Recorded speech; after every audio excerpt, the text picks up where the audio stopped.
So my mom's brother passed away some times ago, and his whole village are people that do acts of bid'ah. So yesterday, his family, I mean like his wife and children, they do an event because it's 40 days or 100 days after his death. I'm not sure how many days.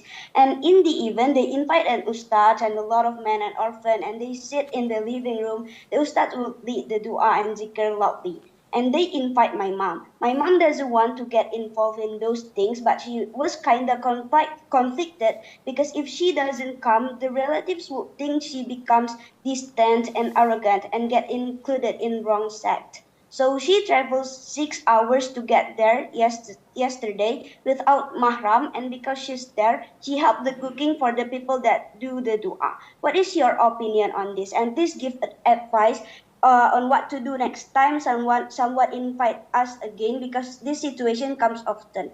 Jazakallahu khair, Sheikh. Wajazakum. First of all, may Allah Azza wa Jal grant all those who died from our relatives and loved ones forgiveness, mercy, and expand their graves and fill it with favors and blessings of Allah Azza wa Jal. Secondly, Islam is the most beautiful religion due to its authenticity and simplicity. So there is no complication in Islam.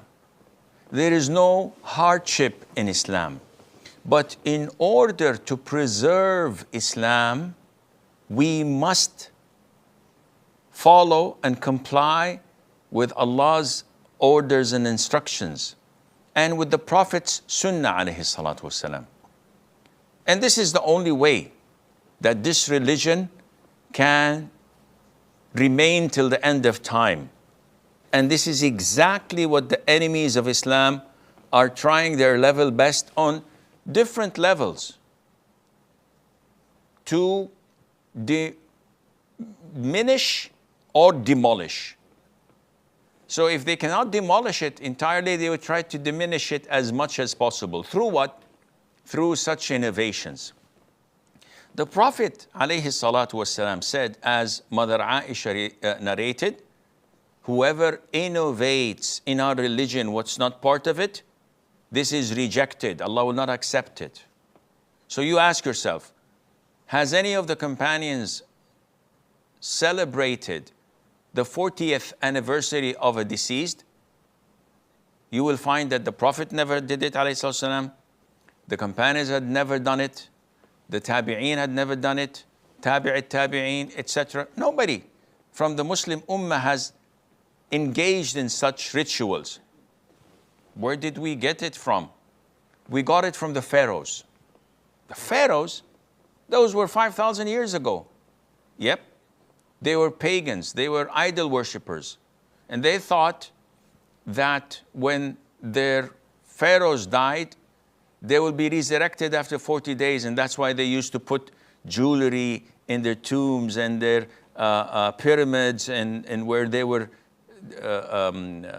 buried, and sometimes even animals, livestock animals, because they thought that they're going to come back to life.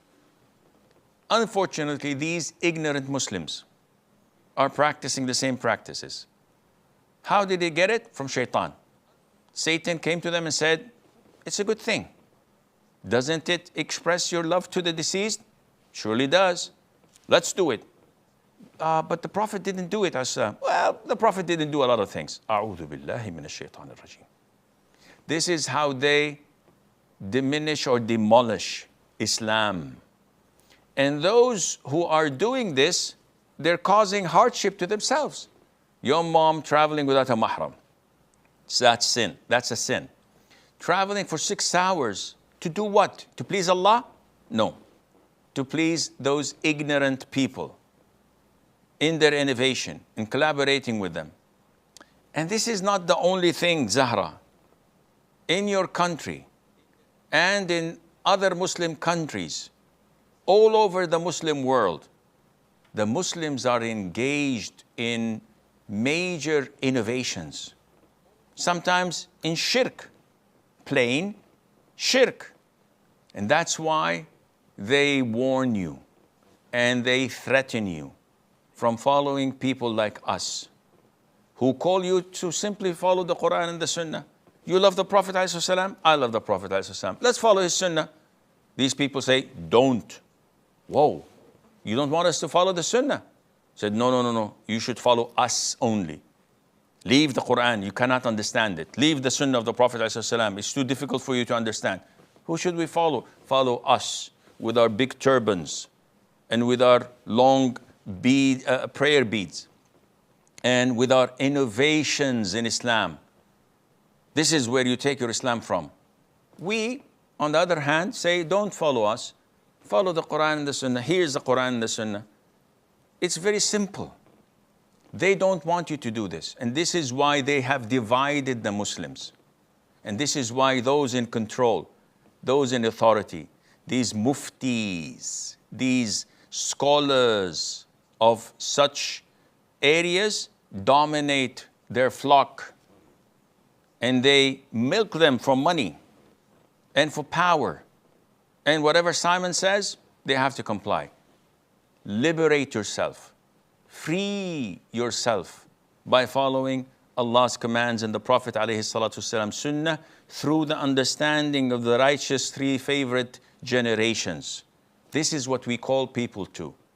And it doesn't cost much. Actually, it doesn't cost anything. But it liberates you. It makes you worship Allah directly, not through these monks and priests who try to embezzle people, building tombs over graves, building shrines, and asking people to worship other than Allah Azza wa Jal, like such people. May Allah guide the Ummah back to Islam.